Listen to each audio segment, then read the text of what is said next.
I'm Mark Bedore at McGarry Ranches in the mountains of Idaho, where you can experience the real deal cowboy life. We'll show you. Plus, recreating Western history at the Shiloh Sharps Rifle Company. And they are very period correct. We're the only company in the world whose parts interchange with the originals. And the custom bootmaker to the working cowboy, Seth Teichert. And working cowboys, they'll spend money on saddles, on headgear for a horse, on boots. It's all next on today's Wild West. The Wild West. It's still out there. We'll show you how to find it. This is today's Wild West. Chasing cows in the rugged mountains of Idaho. Wrestling calves at branding time. Welcome to the real deal cowboy life at McGarry Ranches in Rexburg, Idaho. Spend a week with the McGarrys. Gets kind of western out here, doesn't it? It does. And you're guaranteed to work hard, get dirty, and live the life of a working cowboy. Everybody thinks we're crazy. But for Brooks and Beth May, it's the perfect vacation. That we come out here and we actually pay somebody to work on their ranch. The Kentucky couple are here for the 10th time in the last 8 years. It was love at first sight. People come from all over the country and all over the world to experience the real deal cowboy life at McGarry Ranches. It was very evident the very first day that this was no show. This was a real way of life. These were real cowboys and cowgirls. The McGarrys have been running cattle in this country ever since Henry McGarry first arrived here in the 1880s. Family patriarch Theron McGarry, Henry's great-grandson, opened up the ranch to guests about 25 years ago. And while McGarry's is a member of the Dude Ranchers Association, there's only one activity here. Do whatever it takes to keep the ranch running that day, from the back of a horse. That we don't get up every morning and think, oh gosh, we got guests, now how do we entertain them? We just get up, we got something to do, and they're going with us. This is Annie. Annie? Hi, Annie. Most days start the same way, saddling horses. Guests are up at 6, eat breakfast at 7, saddle at 8, load up the horse trailer, and head for the mountains, where the McGarrys run about 1,000 cow-calf pairs on 55,000 acres of ranching leases in the Caribou-Targhee National Forest. That's about 100 miles southwest of Yellowstone National Park. Today's mission, track down a dozen cow-calf pairs, round them up, and vaccinate and brand the calves. But before we go looking for the cattle, we need to set up a branding corral. No corrals up here at all, so we just have to set up our own. It's no easy task, but everybody pitches in. And as usual, that includes Theron's extended family. Theron's son-in-law, right-hand man, and head wrangler Dirk Morton is joined by his daughter Courtney, her husband Kyle, and their son Carson, a future rodeo star who's already riding miniature bulls and winning buckles at the tender age of 12. That's pretty cool, huh? Yeah. You're probably the only bull rider in your class, I'll bet. Yep, I am. I keep wanting him to rope more than he wants to ride bulls, but I can't seem to win in that category yet, so. You like getting in and you're kind of thinking like, how's this gonna end up, kind of. Yeah, we've told him if he's riding rough stock though, he has to rope. He likes the bulls better. Huh? Yeah, he likes the bulls better. How do you feel about that? You know, I'm all right with it. We've kept him pretty safe, as safe as can be, you know, so far, but. Rodeo runs in the family. Dirk is a 7-time Idaho State bareback champion, and every one of his 5 kids have won their own saddles in rodeo competitions. The family's roping skills will come in handy today, but first we got to find those cows. Bring them back to here. We'll go down and start gathering these right here and see what we got. Dirk and Kyle take the lead as we head out to search. Hey Kyle, did you guys go right or left where this fork is? Every rider's saddle is outfitted with a walkie-talkie to keep in touch in this rugged country. Courtney knows it well. She was barely out of her toddler years when she started coming up here with Grandpa. You kind of grew up out here with Grandpa? Yep, I did. 4 or 5, I'd probably say.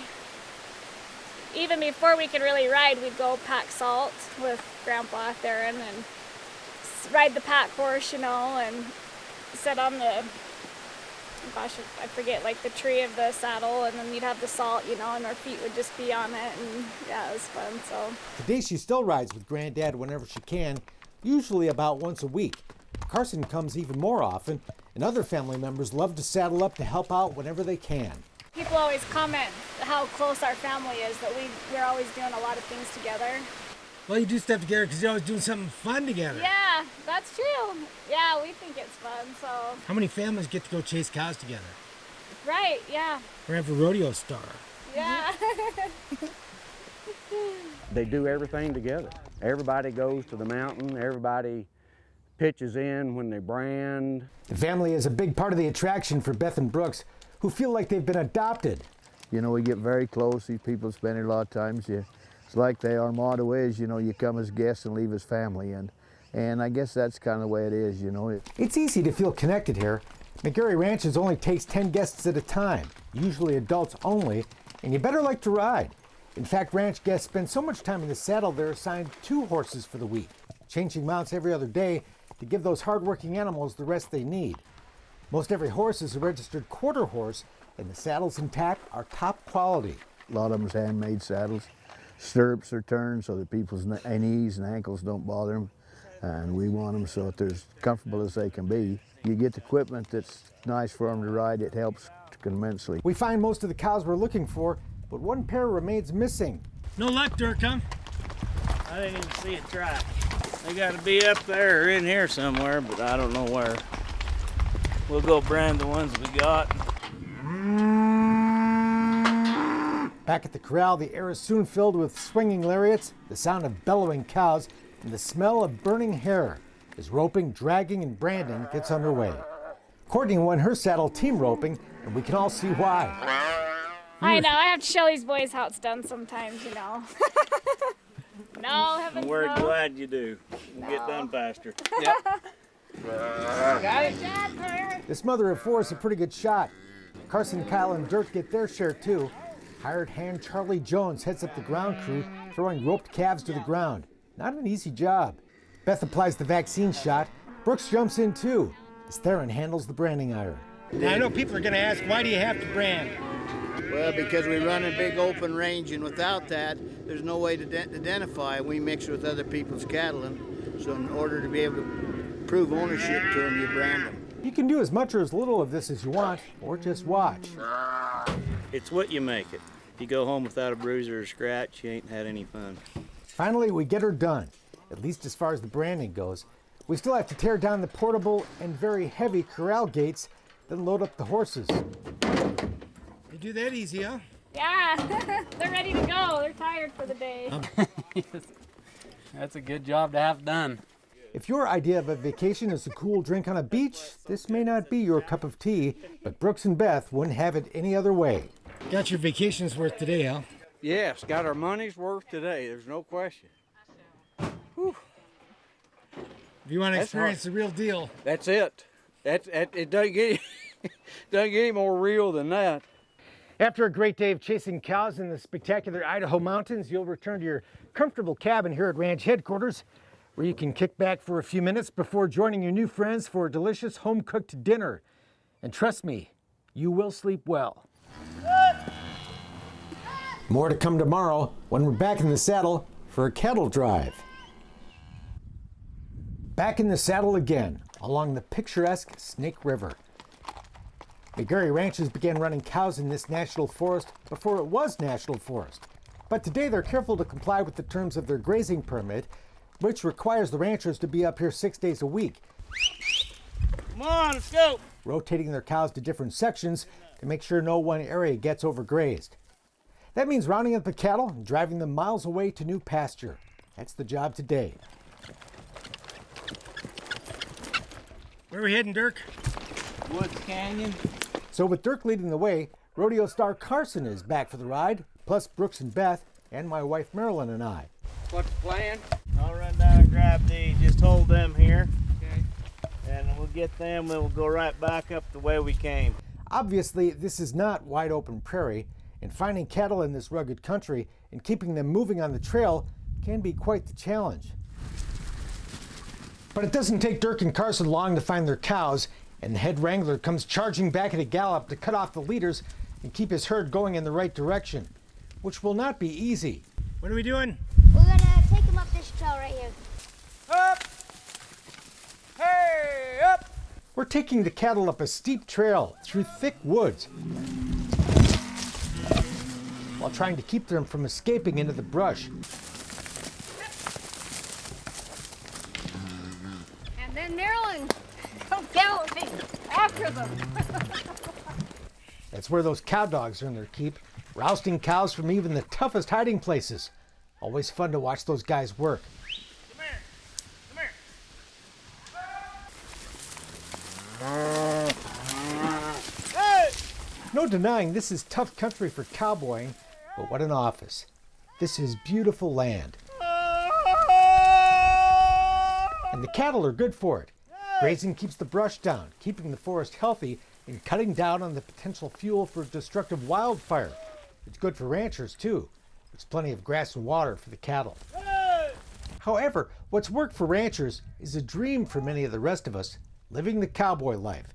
And riding with the McGarrys is not just another trail ride. Badger, you're an awesome horse, buddy.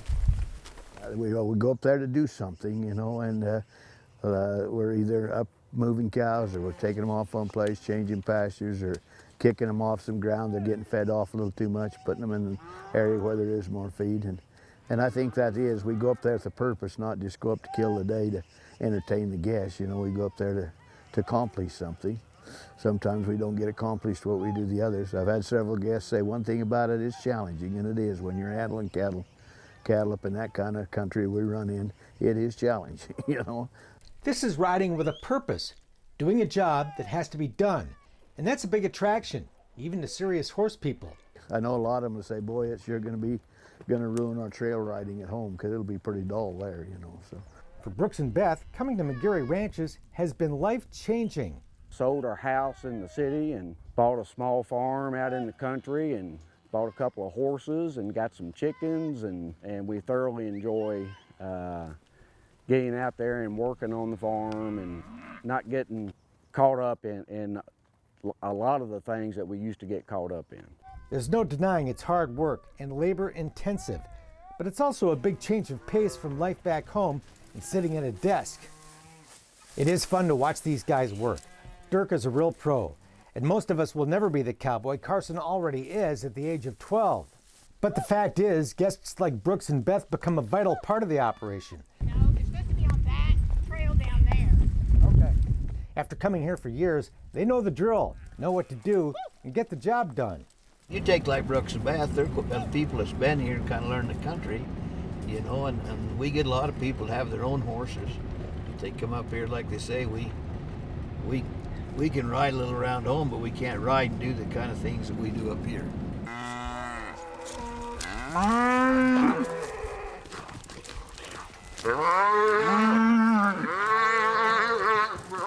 It takes all day. That's okay.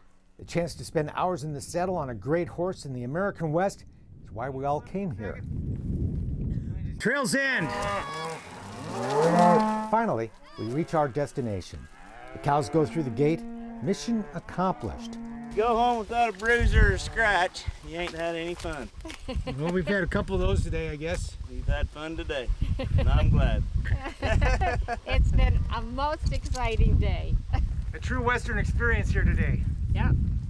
There's no question about that. We ride back to the truck and head for home.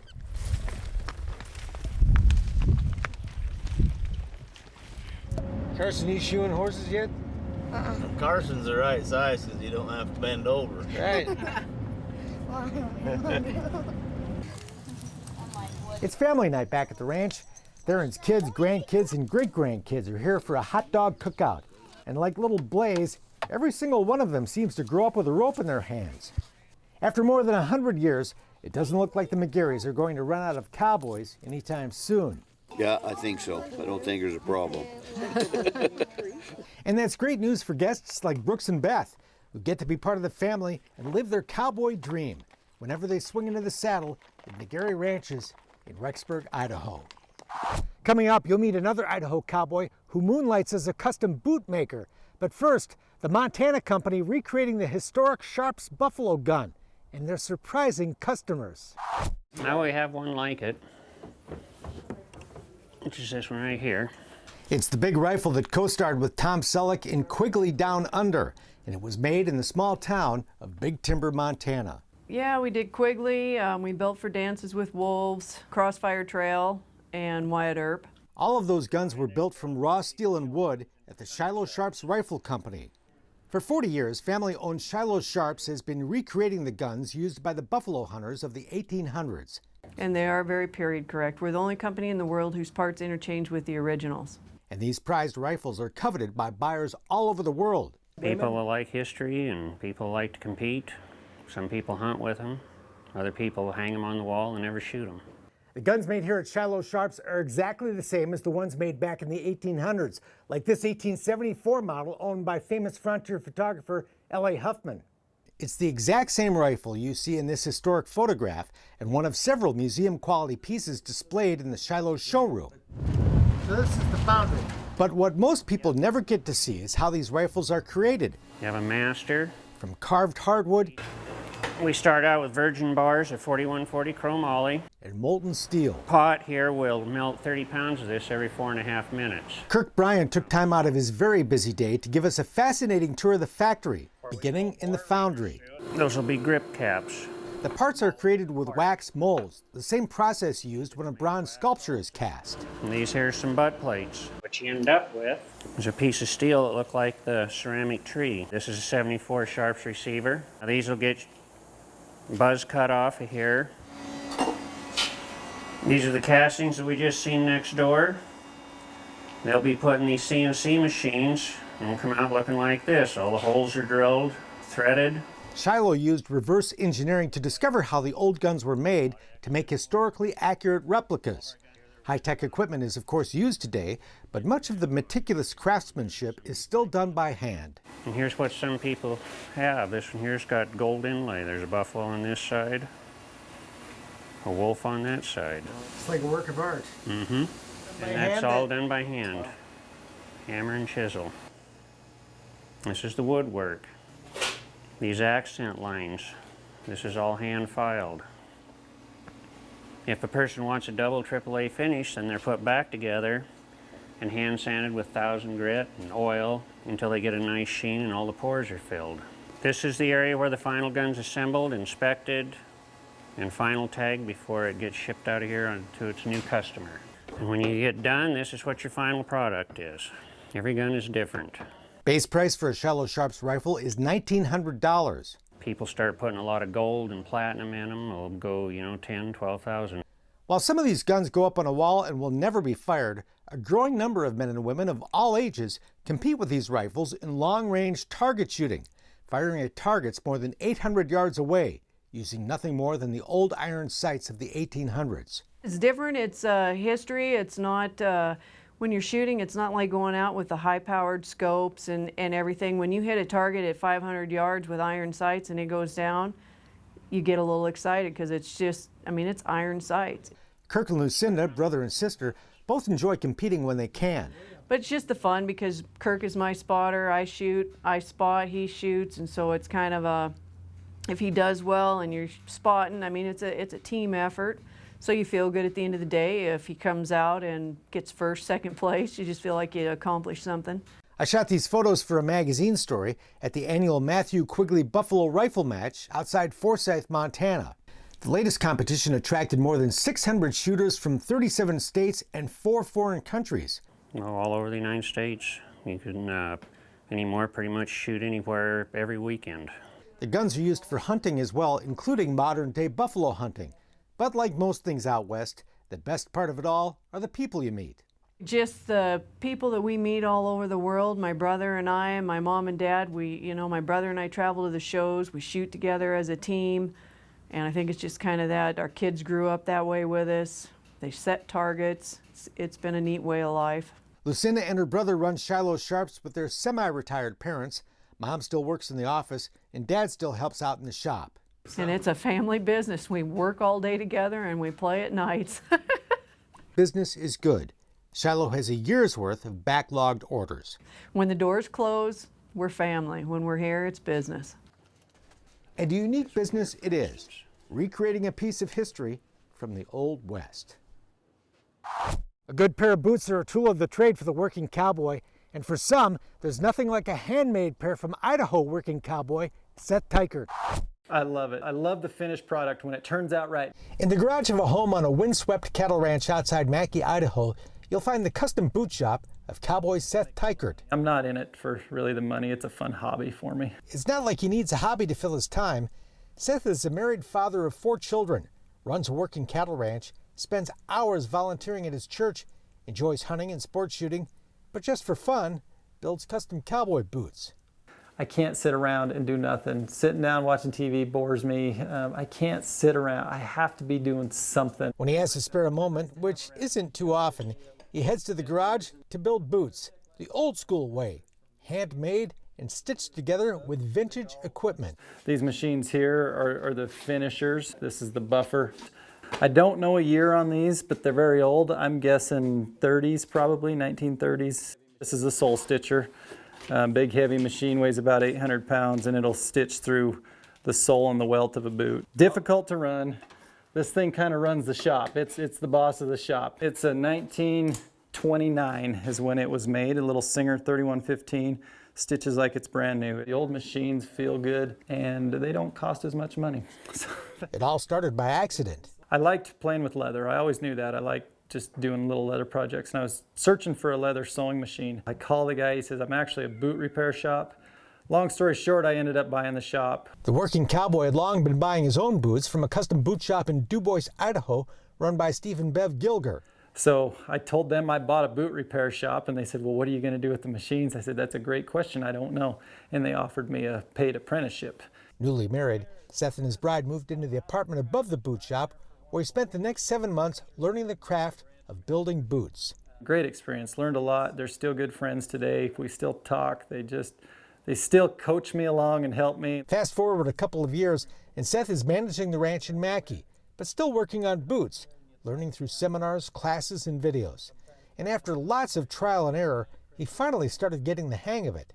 That's kind of how I got my start, just here at the ranch in the evenings. As I had time, I'd go fiddle with boots, and got to where I was pretty comfortable with it and started taking some orders, and the orders have kind of taken off. A lot of people call an order, and it's quite a process, starting with what's known as a last. You shape it to the person's foot off of the foot measurements, build up with leather where you need to shape that foot, and then you build the boot around that. Then you have to cut the custom designed leather pattern for the upper part of the boot.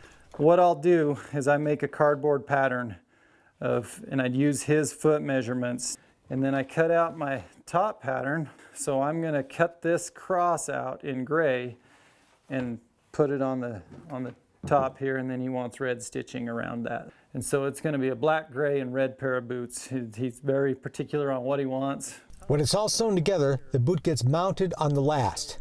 This pair right here is for a local rancher, one of the neighbors. This will be his second pair. This is a matching pair to his first pair. Water buffalo bottoms and a kangaroo top. It's at the stage it was just recently lasted. It's still wet. Seth uses lemon wood pegs to mount the boot instead of nails. Your boots are going to get wet out working. That's just the long and the short of it. These will swell, tighten the boot, less chance of leaking dirt. A nail will rust, cause a little bit bigger hole, and over time they start to let go and you start getting dirt leaking in and water leaking in. Then comes the welt. There's this part here. That goes around, and that's what the sole will sole to. Seth calls good quality material the key to a well-built boot. This is the insole I use, a good thick leather insole, and a lot of boots are still made with these, and you look for that. Really helps the longevity of a boot. You wind up with beautiful handcrafted custom boots that fit and last. But they're not cheap, typically $1,200 to $2,000 a pair. And I've had people that have questioned me on boots. I'd like a pair of boots, and they hear $650, their jaw hits the floor. They're really amazed at what they cost. But for a working cowboy, expensive well-made boots are actually cheaper. The lifespan you get out of a pair of custom or handmade boots is so much longer than a pair of factory boots that you can just buy off the shelf at a store. And that's how you justify that price. If you're one of Seth's children, boots are free when you turn 3. And that's their own. We don't pass them down to the next kid. That's their boot that I hope they keep the rest of their lives and go, that was my first pair from Dad. It takes about 40 hours for Seth to build a pair of boots, even longer for the fancier ones. So $1,000 or more, which of course includes the cost of materials, isn't much profit. That is a lot of money for a working cowboy, but a good pair of boots is a critical tool of the trade for the guys who make their living on the back of a horse. And working cowboys, they'll spend money on saddles, on headgear for a horse, on boots, things that they need to have good. You can go buy a factory saddle also, and they don't last, they don't hold up. You get a bull rope, you break the tree. What good was that? You saved money on the purchase price, but you lost money in the long run. Working cowboys are his main clientele, and there's nothing more satisfying than a satisfied customer. I love it. Go to a branding and there's 6 or 8 pair of my boots running around the branding. It's neat to see that, and they're holding up and nobody's cussing at me too bad because they hurt their feet. Unfortunately, if you want a pair of Seth's boots, you're out of luck, at least for now. The waiting list is so long, 4.5 years, that he's quit taking orders. But for those lucky enough to snag a pair, they're worth the wait. Yeah, it takes a long time. I'm about 40 hours in a plain pair of boots like this. You get into some of the fancier boots, there's more time, but the end products, if you take your time and do each step right, and I think that would apply to about anything in life, if you do each step correctly, you're going to end up with the product you like. That's it for now. We're back next time with more cool stuff from today's Wild West. I'm Mark Bedore. We'll see you down the trail. For more information on the people and places featured in today's Wild West, or to order show DVDs and books, visit todayswildwest.com.